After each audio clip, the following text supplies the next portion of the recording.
Saber más para amar mejor.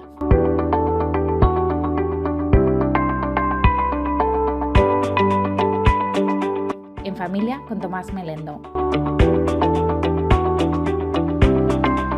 Un programa de EduFamilia.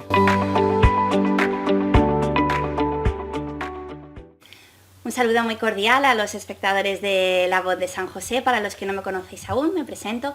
Soy Irene Melendo, doctora en Filosofía, profesora de la Asociación EduFamilia. Estamos aquí un día más en familia con Tomás Melendo, a quien agradecemos de nuevo que nos dedique su tiempo. Gracias a ti y gracias a La Voz de San José. Es un motivo de gratitud para mí el poder transmitir algo de lo que he aprendido a lo largo de mi vida y ojalá lo que aquí hablemos ayude a alguno de los que nos escuchen. Gracias por tanto. Tomás Melendo es filósofo y especialista en temas de familia. Pese a su brillante carrera y a ser conocido mundialmente por sus numerosos libros y conferencias, lo que más le importa sigue siendo su familia, y se define a sí mismo como esposo cada día más enamorado, padre de 7 hijos y abuelo de 13 nietos. Lleva toda su vida siguiendo el consejo de su maestro, Carlos Cardona, que hace muchos años le dijo: Tomás, nunca hables de lo que no intentes vivir, y todo lo que descubras en tus estudios, procura hacerlo vida. Nacido en Melilla, de un matrimonio humilde y al que considera ejemplar, se especializó en ciencias de la educación y en filosofía, y obtuvo la cátedra de filosofía de la Universidad de Málaga un año antes de casarse. Él mismo considera que existe un antes y un después en su vida tras su boda con Lourdes Millán, pues todo el saber y experiencia fruto de los años de estudio en Roma y docencia en la Universidad de Navarra adquieren una nueva profundidad al aplicarlos a su propia vida como esposo y como padre. Es entonces cuando se apasiona por las maravillas y dificultades de lo que significa vivir a fondo el amor humano y educar a 7 hijos. También entonces sus más de 80 libros, hasta el momento metafísicos, comienzan a orientarse hacia cuestiones conyugales y familiares, o propiamente de educación. Años después, y junto a su mujer, será nombrado por Benedicto XVI miembro del Consejo Pontificio para la Familia. Actualmente, tras jubilarse de su cátedra en la Universidad de Málaga, continúa su labor como director de los estudios en Ciencias para la Familia y presidente de la Asociación EduFamilia, dedicada a la promoción de la misma y a su formación. En el último episodio hablamos sobre el noviazgo y nos diste, cuál era su papel en este camino de preparación al matrimonio, nos diste algunos buenos consejos para esta etapa. En el episodio de hoy queremos adentrarnos ya en los primeros meses de matrimonio. Nos hemos casado, nos hemos comprometido a amarnos de por vida con otra persona. ¿Y ahora qué? ¿Qué le dirías a una pareja de recién casados? Ya, les diría que ahora es cuando comienza la gran aventura de nuestra vida. Para los que estamos casados, llevo ya muchos años, 40 casado, el matrimonio es la gran aventura de nuestra vida, es aquel ámbito, aquella realidad que nos permite crecer como personas, que nos permite conocer a otras personas, hacer el bien a muchos, tener hijos si es el caso. Por lo tanto, yo diría que el modo adecuado de enfocarlo es este, es una aventura maravillosa, con sus momentos también delicados, como en cualquier aventura, con una condición que es importante, y es la de cuidar el amor. Ha habido una idea en las dos sesiones anteriores, ha habido una idea como de fondo que hay que aprender a amar. Una vez que uno se casa, yo creo que esa idea misma tiene que transformarse en otra que es fácil de entender, y es que el amor es una realidad viva, como un animal o una planta, es mucho más que un animal o una planta, pero vivo en ese sentido. Y pensar en una planta, las plantas o bien crece porque se la alimenta, porque el clima es el adecuado, porque se la cuida, o bien muere, o por lo menos se pone mustia. Yo diría que en el amor hay que tener en cuenta lo mismo, que es una realidad viva, y bien o yo lo alimento día a día con detalles de cariño hacia mi cónyuge y entonces lo hago crecer, o si me olvido, cosa que puede ocurrir por la rutina, si no lo alimento oportunamente, no es que se muera, sino que yo lo estoy matando. Esto es muy duro, pero es bueno verlo así y quedarse con la parte positiva. La gran aventura consiste precisamente en ilusionarse con que el amor crezca cada día y, como suelo decir, porque creo que ayuda a verlo así, acabar el día más enamorado del propio cónyuge y hacer lo que esté en nuestras manos para que él también acabe más enamorado de nosotros. Y durante el noviazgo suele haber como una idealización del otro, ¿no? Tendemos a ver solo lo positivo y no fijarnos en lo negativo, pero luego una vez que nos casamos, pues empiezan a aparecer los defectos del otro, los primeros problemas de carácter práctico. ¿Qué podemos hacer como para mantener esa ilusión? Bueno, mantenerla no es la palabra adecuada. Ahora ya le he dicho, es lógico que lo expreses así porque es como se dice, pero o la hago crecer o la misma ilusión va decayendo. Ese planteamiento creo que es muy importante porque si no es como si lo dejáramos, ¿no?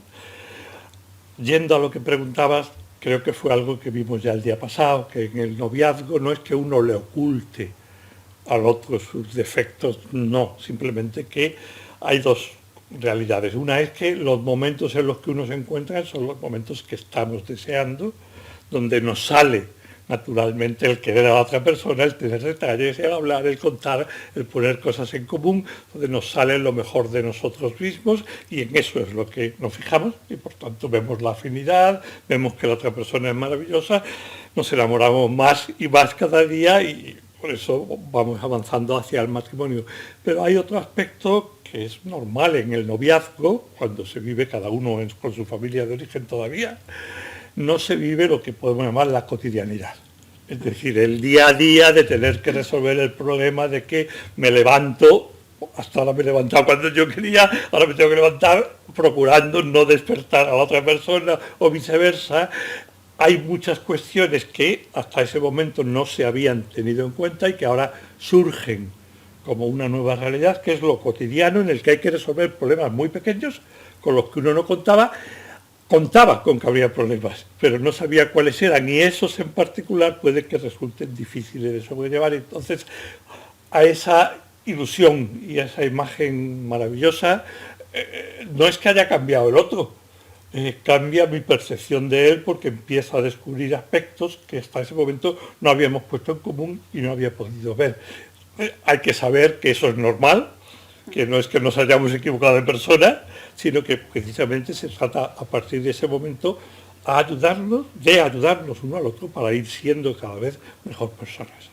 Y además de esto que acabas de decir, ¿alguna otra cosa así en común para todos los matrimonios en los primeros meses? Hay algo que me parece también muy importante y es que con independencia de la ilusión con que vayamos, de lo preparados que estemos también para el matrimonio, de lo que hayamos aprendido a amar, de todo, con independencia de todo, hay algo con lo que se encuentran siempre dos personas cuando se casan y es lo que yo suelo llamar la diferencia, y en concreto aquí la gran diferencia, porque no es tanto la diferencia entre mujer y varón, que en cierta manera ya la hemos ido experimentando durante el noviazgo, sino es la diferencia entre las dos familias de origen y el modo de vivir en cada una de ellas. A cada uno, a ella y a él le ocurre algo muy parecido y es que uno ha vivido en su hogar, en el de origen, con sus papás, sus hermanos, con un estilo de vida, con un modo de hacer las cosas, modo de comer, horarios, modo de charlar o no charlar, platicar o no platicar después de las comidas.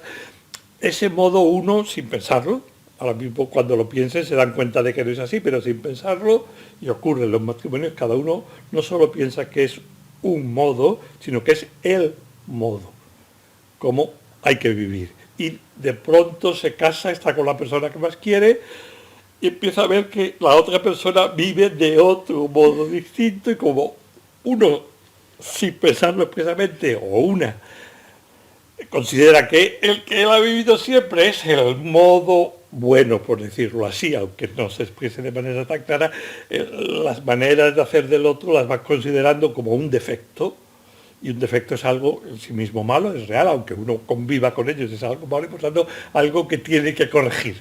Y ahí viene un choque que puede mantenerse durante muchos años, un choque entre dos maneras de ver la vida, organizar la familia, organizar la convivencia, que cada uno considera que el del otro no es el oportuno y ahí surgen roces que, de nuevo, lo importante es saber que van a surgir, saberlos antes, aunque en concreto no sepamos cuáles son, y saber que con el cariño mutuo se pueden superar y hacer, por decirlo así, de esas dos plantas que eran cada una de las familias, unir las raíces, hasta construir una nueva planta, que es nuestra familia, que está llamada a crecer, cogiendo, agarrando lo mejor de las dos familias de origen, pero importa mucho saber que mi familia ahora es la que hemos constituido, pues mi novia o mi novio y yo, cuando nos casamos. Y siguiendo un poco más con esto que has mencionado, bueno, en toda convivencia y más en un matrimonio es normal que surjan roces y fricciones. ¿Y tú sueles manejar la distinción entre defectos, limitaciones y diferencias? ¿Crees que es oportuno aquí también? En mi opinión es oportuno siempre, porque ayuda mucho a la convivencia. Fíjense que son tres realidades distintas, pero que están cercanas una a la otra. La diferencia entre modos de ser he señalado, la diferencia entre varón y mujer, la diferencia entre las familias de origen. Insisto, el comer todos los días a la 1 o comer a las 2:15 es algo que es indiferente y se trata de organizarlo en torno a ello, pero hay algo en común con las diferencias entre los modos de ser, con las limitaciones, y cada uno tenemos una manera de ser que unos somos más capaces de desarrollar ciertos aspectos, unos somos más habladores, más dados a entablar conversación con personas que no conocemos, el otro o la otra puede ser más tímido, más reservado. Son dos maneras de ser distintas que mientras no se lleven al extremo son, en cierta manera, diferencias o limitaciones. Yo no soy capaz de hablar, bueno, pues que hable ella en lugar. Y hay otra realidad que son los propiamente defectos. El defecto visto con claridad en lo que es algo que hace daño a quien lo tiene. Por ejemplo, un desorden total, una persona que alza la voz, una persona violenta, que pega, que pasa las manos. Esos son defectos, claramente, eso no se puede amar. Pero para entender lo que quiero yo comentar es que las diferencias nos molestan porque no es nuestra manera de ser, las limitaciones también nos molestan porque nos gustaría que fuera capaz de hacer, y los defectos también nos molestan. Y sin darnos cuenta, estas tres realidades que son distintas tendemos a considerar las tres como defectos y por tanto como algo que debemos ayudar a corregir, y es importante darse cuenta de que no es así. Es maravilloso que mamá Lourdes sale de nuevo, porque mi mujer, yo la tengo muy presente, sea como es, y ella yo tengo que ayudarla a ser como ella es para que ella crezca, dé lo mejor de sí. Si yo intento hacerla a mi manera, la llevo por un camino que no es el suyo, ella no se puede desarrollar. Entonces las diferencias hay que amarlas, incluso las limitaciones es algo que hay que tener en cuenta, sobre todo con los hijos cuando llegan. Un hijo al que no se da bien las matemáticas, por ejemplo, no hay que empeñarse en que se den bien, sino el mínimo imprescindible, y orientarlo, por ejemplo, por el arte, las humanidades, por otra vía que no sea aquella que él no es capaz de. Y los defectos, aquí sí me detengo un momento, los defectos, la primera cuestión, sobre todo en el matrimonio, es que hay que amar a la persona con sus defectos.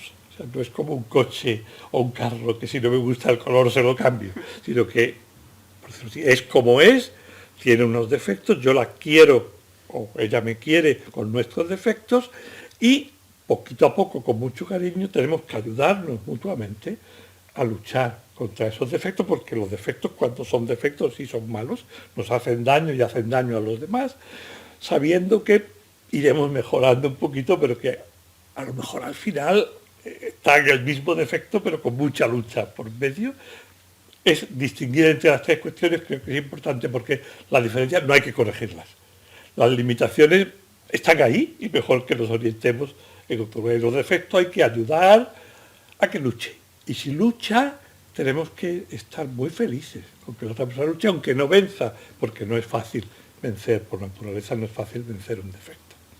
Lo has mencionado ya antes, pero quería volver un poco sobre ello porque me parece un tema clave. Dos personas que se casan provienen de familias diferentes y les toca formar una familia propia en común, pero creo que muchas veces ese bagaje que traemos de nuestra familia de origen es una de las principales dificultades a la hora de llevar a cabo este proyecto, ¿no? Sí, yo pienso que hay que tomarse en serio las palabras de la Biblia, que por algo son de la Biblia, incluso aunque uno no sea creyente, pero son palabras que resumen en buena medida lo que es el matrimonio.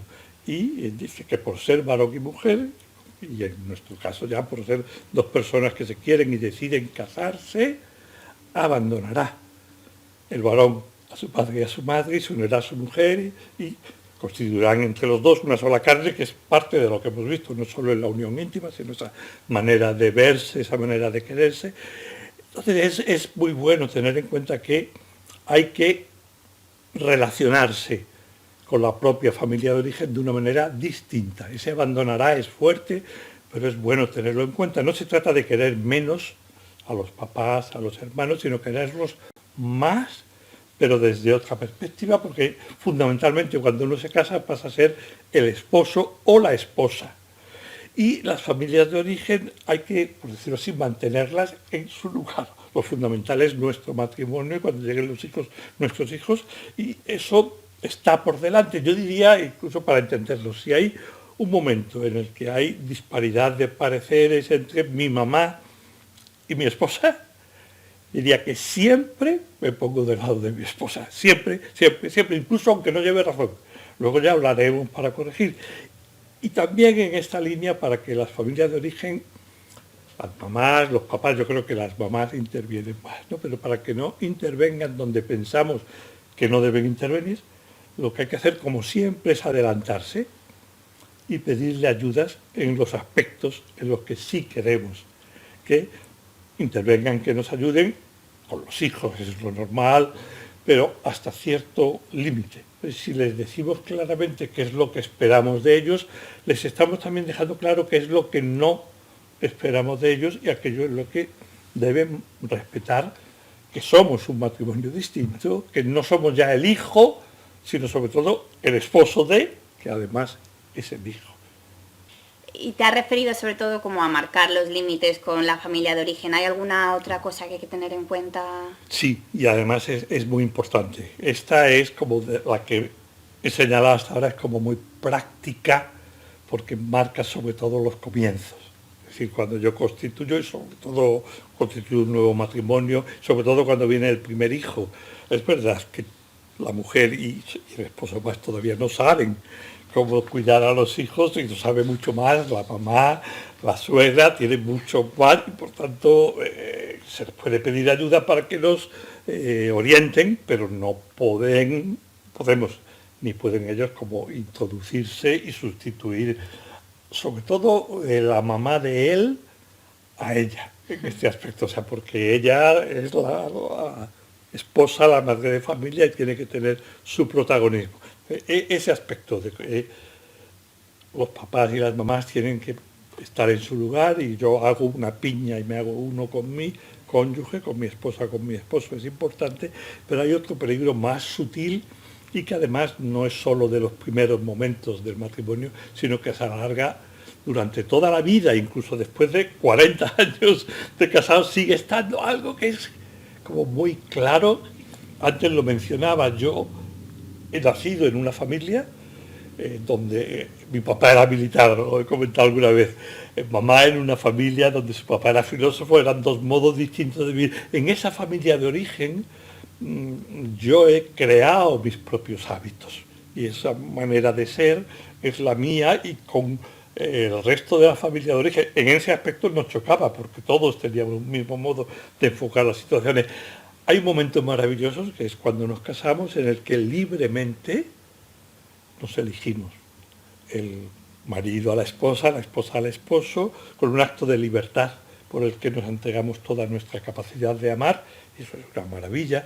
Y antes lo he sugerido, ahora lo digo más claramente, la libertad tiene que pasar por delante de la sangre, y por eso tiene sentido que se abandone al padre y a la madre. Pero la historia de los casados no empieza, como esposos sí, pero como personas no empieza el día en que se casan, sino que tiene por detrás 20, 25, 30 años donde uno ha hecho un modo de ser que cuando se casa, y los modos de ser son diferentes, cuando hay conflictos, cuando uno no avanza en la relación, cuando no se mima el amor lo suficiente, uno tendería como a refugiarse de nuevo en el modo de ser de la familia de origen, y puede incluso, por acudir a detalles prácticos, comentar con el papá o con la mamá que su esposo o que su esposa hace las cosas de una manera que a uno o a una le extraña, que no se siente cómodo.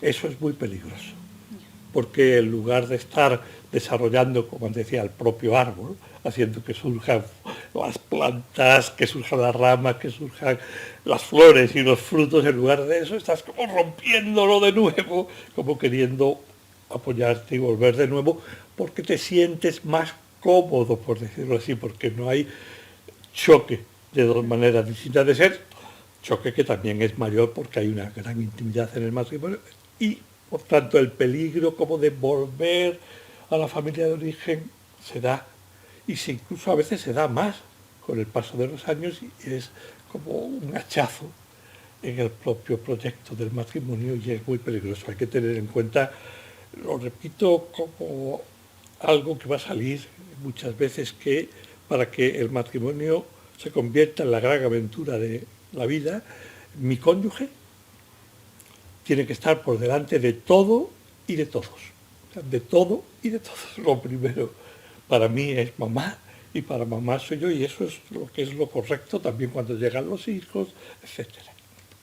Y hablaremos de esto en el siguiente episodio, pero como colofón de este y enlace con el siguiente, quería preguntarte, yo creo que a veces como que se nos mete del ambiente la idea de que una vez que nos casamos ya todo va peor, ¿no? Que empiezan los problemas, las dificultades, como hemos dicho, pero ¿es posible entonces tener un matrimonio feliz y para siempre? ¿Disfrutar de él? ¿Nos puedes adelantar algo? Es muy, muy posible. El para siempre todavía en mi caso no se ha dado porque nos quedan lo que Dios quiere de años de vida. Pero la felicidad, gracias a Dios y gracias a mamá, a Lourdes, a lo largo de estos años la felicidad ha ido creciendo y eso es lo normal. De nuevo yo retomaría la idea del principio. O sea, depende de lo que tú mimes el amor. Cuando a mí un chico o una chica, me parece que lo veíamos en la sesión pasada, pero lo recuerdo, antes de casarse, me preguntas cómo puedo estar seguro, es decir, no se puede, pero la decisión, ahora lo he dicho de otra manera, la decisión de que tu cónyuge sea lo más importante en tu vida, que lo pongas por delante de, eso lo podemos ver quizás en otra sesión posterior, pero si eso lo tienes muy claro, si tú empleas a veces este verbo, estás obsesionado en querer y ayudar a ser feliz a la otra persona, y por tanto cuando haya dificultades, hablarlas, aunque se sufra a veces al hablarlo, procurar entre los dos solucionarlas. Si eso se va haciendo, el amor crece, y si uno aprende también, que es muy importante, a disfrutar con el cónyuge. Eso a veces se nos olvida. O sea, el buscar momentos al día, a la semana, a más largo plazo, para estar juntos, para quererse, para recordar las cosas maravillosas que se han vivido juntos, para hacer proyectos. En definitiva, yo diría que es para contemplarse y quererse. Si es así, entonces el matrimonio se convierte en la gran aventura de la vida. Yo puedo casi asegurar que ese matrimonio va a ser feliz y para siempre. Y de nuevo doy el tip que me parece que en el sentido práctico es muy importante, que es que te levantes cada día con la ilusión de terminarlo más enamorado de tu cónyuge, de tu esposa o de tu esposo. Con eso el matrimonio va a funcionar y va a hacer muy felices a los dos, a los hijos que vengan, incluso a los nietos, y no quiero seguir para no alargarme demasiado. Muy bien, pues seguiremos hablando sobre esto en el próximo episodio. Muchísimas gracias, Muchísimas doctor gracias. Melendo. Muchas gracias también a los que nos habéis acompañado hoy. Nos vemos en el próximo episodio de En Familia con Tomás Melendo, el martes que viene. Y si tenéis alguna pregunta podéis dejarla en comentarios, y os pido también que si os ha gustado compartáis el vídeo. Muchas gracias. Muchas gracias a todos y hasta el martes que viene. Si quieres más información sobre EduFamilia, puedes seguirnos en nuestras redes, en Facebook, Instagram, LinkedIn y YouTube. Y por supuesto, consultar nuestra página web para acceder a distintos artículos, vídeos y lecturas, o echar un vistazo a cualquiera de nuestros cursos. ¡Te esperamos!